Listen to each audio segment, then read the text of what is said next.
जय हिंद साथियों, स्वागत है आप सभी का एजुकेशन के 86 में। रुख करते हैं बिहार की तरफ। बिहार से एक और नई वैकेंसी का अपडेट है। ये नई वैकेंसी का अपडेट है सहायक प्रशाखा पदाधिकारी और सहायक अवधायक का। देखिए, पदों की संख्याएं यहाँ पे बहुत कम है, लेकिन ये बहुत ही महत्वपूर्ण अधिकारी वाला जॉब है और इसके साथ साथ कुछ क्लर्क के भी जॉब निकले हैं। तो मैं आपको दिखलाऊंगा सारा डिटेल एक एक करके, पर इन शॉर्ट डिटेल आपको सब कुछ बता दूं कि विज्ञापन संख्या 1/2024 है, यानी कि 2024 का ये पहला वैकेंसी है बिहार विधानसभा का। तो यहाँ पे आपको जाना है इसका ऑफिशियल वेबसाइट पे और सारी की सारी वैकेंसीज का अपडेट आपको देखने को मिल जाएगा। दोस्तों, आपको बता दें कि ये 29 जनवरी से इसका फॉर्म भरा जाना शुरू होगा, यानी कि रजिस्ट्रेशन, और लास्ट डेट होगा 15 फरवरी इसका फॉर्म भरने का। 17 फरवरी तक जो है आप इसका पेमेंट कर सकते हैं, क्योंकि देखिए अभी इलेक्शंस हैं, बहुत सारे वैकेंसीज आने वाली हैं। एक एक करके सारी वैकेंसीज का अपडेट आप लोगों तक यहाँ से चैनल से मिलता रहेगा, तो चैनल को सब्सक्राइब कर लीजिएगा और लगातार पल पल के अपडेट के लिए आप हमारा टेलीग्राम भी ज्वाइन कर लीजिएगा। लिंक हमने डिस्क्रिप्शन में दे रखा है। तो अभ्यर्थी ऑनलाइन आवेदन करने से पहले पूरा का पूरा जानकारी ले ले विज्ञापन के तहत यहाँ पे आवेदन कैसे करना है, यहाँ पे जारी जानकारी दी गई है। पद का नाम है सहायक प्रशाखा पदाधिकारी। लेवल जो आपका सैलरी स्केल का रखा गया है वो 7 रखा गया है, क्योंकि यहाँ पे लेवल 9 होना चाहिए था अकॉर्डिंग टू द रूल जो कि हमारा 2018 में ही नियमली बना था उसके। लेकिन यहाँ पे सैलरी स्केल भी इसका कम कर दिया गया। सहायक यानी कि असिस्टेंट का भी पोस्ट है, इसका लेवल स्तर 4 कर दिया गया, जबकि इसका लेवल स्तर 7 था, है ना, पे स्केल का। तो ये भी कम कर दिया गया है। खैर एनीवे, यहाँ पे जो वैकेंसीज आई हैं उसके बारे में समझते हैं। ये अधिकारी वाला पोस्ट है आपका, जहाँ पे 44,900 आपकी बेसिक सैलरी होगी, प्लस अलाउंस आपको अलग से मिलेगा। तो नियमानुसार यहाँ पे आप वैकेंसीज के लिए आप आवेदन कर सकते हैं। और सहायक अवधायक के लिए भी आप यहाँ पे करीब करीब 25,500 प्लस अलाउंस। तो यहाँ पे देखिए लगभग आपका सैलरी जो होगा ना 60,000 के आसपास चला जाएगा सहायक प्रशाखा पदाधिकारी का। और इसका जो सैलरी होगा लगभग जो है 35 से 40,000 रुपये तक की आपकी हो सकती है। तो यहाँ पे आप जो है 29 तारीख से लेकर जो है 15 तारीख के बीच में इसको आवेदन कर लीजिएगा। 17 तारीख तक पेमेंट कर लीजिएगा। तो कोटिवार अगर देखिए तो पदों की संख्या मैं आपको यहाँ पे दिखलाऊं तो टोटल अगर आप देखेंगे हर दोनों पोस्ट के लिए दिया गया है ना, कोटिवार। मैं आपको दिखलाता हूँ यहाँ पे सारा डिटेल। लेकिन शैक्षणिक योग्यताओं के सबसे ऊपर हम लोग चर्चा कर लें तो एलिजिबिलिटी में तो सबसे पहले आपका ऑल इंडिया वैकेंसी है ये, क्योंकि भारत का नागरिक होना जरूरी है। तो ऑल इंडिया वैकेंसी है जिसके लिए कि आप इसको आवेदन कर सकते हैं। शैक्षणिक योग्यताओं की बात करें तो ऑनलाइन आवेदन भरने की अंतिम तिथि तक, यानी कि लास्ट डेट 15 फरवरी तक, है ना, अभ्यर्थी को अपना जो है स्नातक का परीक्षा पास हो जाना चाहिए, यानी कि ग्रेजुएशन उनका कंप्लीट हो जाना चाहिए। तो ये अंतिम तिथि तक बोल दिया है, यानी कि आपका कहाँ किसके लिए, तो आपका जो है फॉर्म भरने के लास्ट डेट यानी 15 फरवरी तक आपका ग्रेजुएशन कंप्लीट होना चाहिए। जो वांछित शैक्षणिक योग्यता रखने वाले आवेदक हैं, एक से अधिक पदों के लिए अभ्यर्थी हो सकते हैं वो, और जैसे कि जो भी अलग अलग क्राइटेरिया है वो अलग से पदों के लिए आवेदन भी कर सकते हैं। इसके लिए उन्हें पदवार अलग अलग ऑनलाइन आवेदन करने की आवश्यकता भी नहीं है, एक ही बार आप आवेदन कर लीजिएगा। पोस्ट वहाँ सिलेक्शन करने का आपको मौका मिल जाएगा, जैसे कि टिक करना होगा, ठीक है, वहाँ पे बॉक्स पे टिक करना होगा फॉर्म भरते समय। तो एक से अधिक पदों पर आप आवेदन कर सकते हैं। चलिए आरक्षण की बात कर लेते हैं यहाँ पे। तो आरक्षण का लाभ उठाने के लिए बिहार का निवासी होना जरूरी है। आप किस कैटेगरी से बिलोंग करते हैं उस कैटेगरी का आपको जाति प्रमाण पत्र, चाहे आप महिला हैं या पुरुष हैं, तो अविवाहित महिला है तो अपने पिता के आधार का, और विवाहित हैं तो अपने पति का आधार का, ठीक है। तो सॉरी, अपने जो विवाहित हैं तो अभी अपने पिता के आधार का जो है निर्गत प्रमाण पत्र देना होगा, महिला है तो। और जो स्थायी निवास प्रमाण पत्र होता है वो भी आपको लगाना है।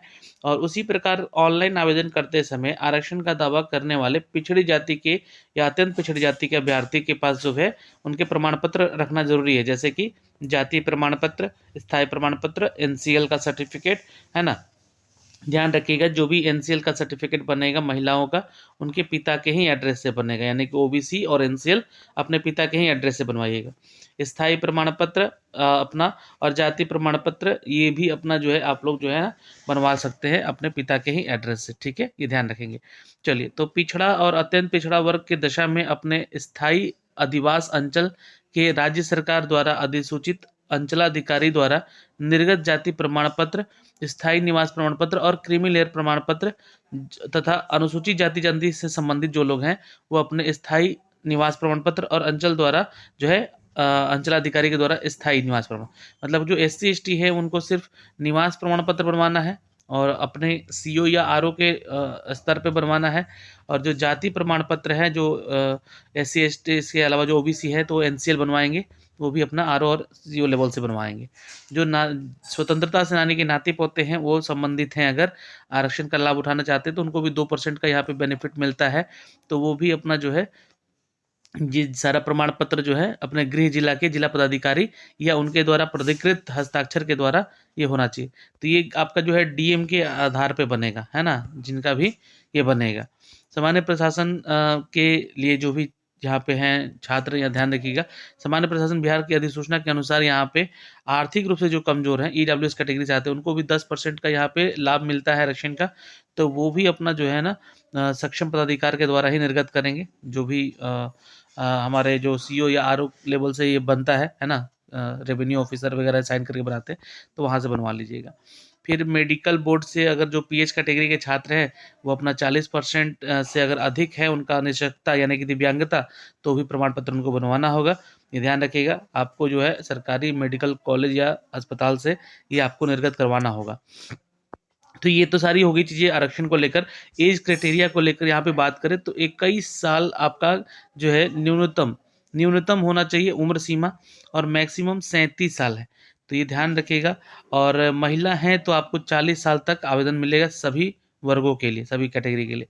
आप अगर जनरल में आती हैं तो जैसे अदर स्टेट से आती हैं तो 37 साल तक आपका उम्र होना चाहिए, 21 से 37 साल तक का।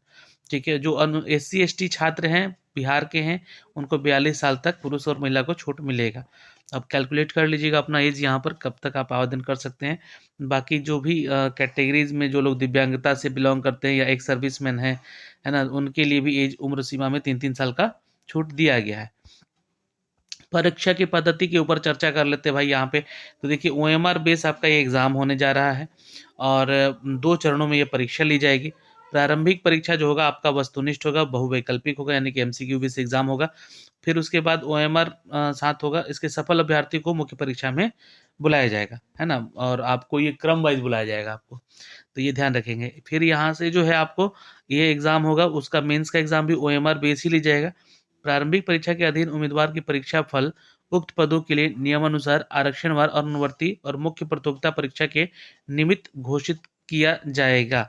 निमित्त घोषित किया जाएगा मतलब कि जैसे कि आपका जो पीटी एग्ज़ाम देते हैं आप OMR बेस्ड, ठीक है, जैसे कि जी जो प्रारंभिक परीक्षा का सिलेबस है उसके अनुरूप आप परीक्षा देते हैं, पीटी एग्ज़ाम देते हैं, और इसी के आधार पे यानी कि मतलब वही सिलेबस के आधार पे आपका जो है परीक्षा फल भी घोषित किया जाएगा कैटेगरी वाइज, है ना, और मुख्य परीक्षा के लिए निमित्त घोषित किया जाएगा, मतलब कि आपको सफल बनाया जाएगा। प्रारंभिक परीक्षा का यहाँ पर जो है आपका जो पैटर्न है वो देखिएगा, 100 प्रश्न होंगे और हर प्रश्न 4 नंबर का होगा, यानी कि 400 नंबर का एग्जाम होगा। 4 अंक निर्धारित होंगे हर क्वेश्चन के लिए और 1 अंक काटा जाएगा, यानी कि 1/4 यहाँ पे नेगेटिव मार्किंग भी रखा गया है। प्रारंभिक परीक्षा में भाषा जो है माध्यम हिंदी अंग्रेजी दोनों होगा। हिंदी और अंग्रेजी के प्रश्न में कोई भिन्नता नहीं होगी, तो अंग्रेजी के प्रश्न को ही मान्य दिया जाएगा। मतलब कि अगर कोई भिन्नता अगर पाई जाती है तो यहाँ पे अगर अंग्रेजी को ही प्रायोरिटी मिलेगा, तो उसको समझ के ही क्वेश्चन को सॉल्व कीजिएगा। फिर आपको बता दें कि ये सामान्य अध्ययन से 40 प्रश्न होंगे, मैथ और साइंस से आपका जो 30 नंबर क्वेश्चन होगा, और आपका जो है रीजनिंग से 30 प्रश्न होगा। तो 40 और 60 ये 100 नंबर का पूरा पेपर हो गया, जहाँ पे रीजनिंग 30 नंबर का हो जाएगा। ठीक है, सबसे इंपॉर्टेंट तब यहाँ पे जीके जीएस का हो गया। इसके लिए आप लोग हमारा टेलीग्राम ज्वाइन कर सकते हैं। टेलीग्राम पे आपके मॉक टेस्ट वगैरह शुरू हो रहे हैं, 11 बजे से आप लोग को मॉक टेस्ट रोज कराए जाते हैं फ्री ऑफ कॉस्ट में। तो ये हो गया आपका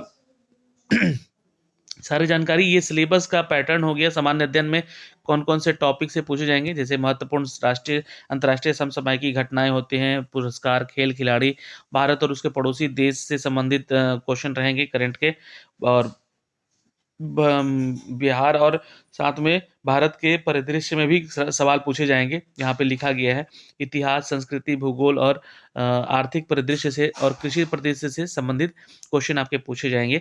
पंचायती राज, सामुदायिक विकास, पंचवर्षीय योजनाएं, भारत का स्वतंत्रता आंदोलन, बिहार और योगदान, ये सब कुछ संबंधित क्वेश्चन यहाँ से एग्जाम में पूछे जाएंगे। सामान्य विज्ञान और गणित के बारे में अगर बात होगी तो मैट्रिक स्तर के निम्न विषय से यहाँ से प्रश्न पूछे जाएंगे। मतलब कि मैथ और साइंस का जो भी टॉपिक होगा वो मैट्रिक लेवल का यहाँ पे जो है पूछा जाएगा।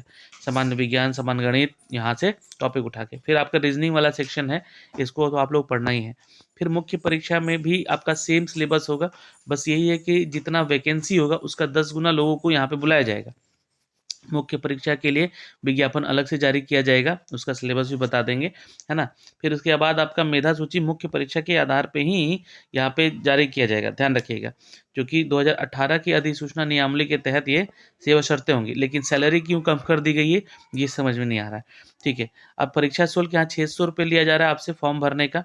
और जो कैटेगरी में है SC ST हैं और महिला छात्र हैं बिहार के और दिव्यांग छात्र हैं यहाँ पे, उनको 150 रुपये फीस लिया जाएगा। ये फीस की चर्चा हो गई। आवेदन करने का जो प्रोसेस है आपका 29 तारीख से शुरू हो जाएगा और जितना भी डॉक्यूमेंट्स है आपका एक फॉर्म भरते समय आपसे लिया जाएगा, यानी कि फॉर्म भरा जाएगा उस समय आपके डॉक्यूमेंट्स मांगे जाएंगे, तो ये ध्यान रखिएगा।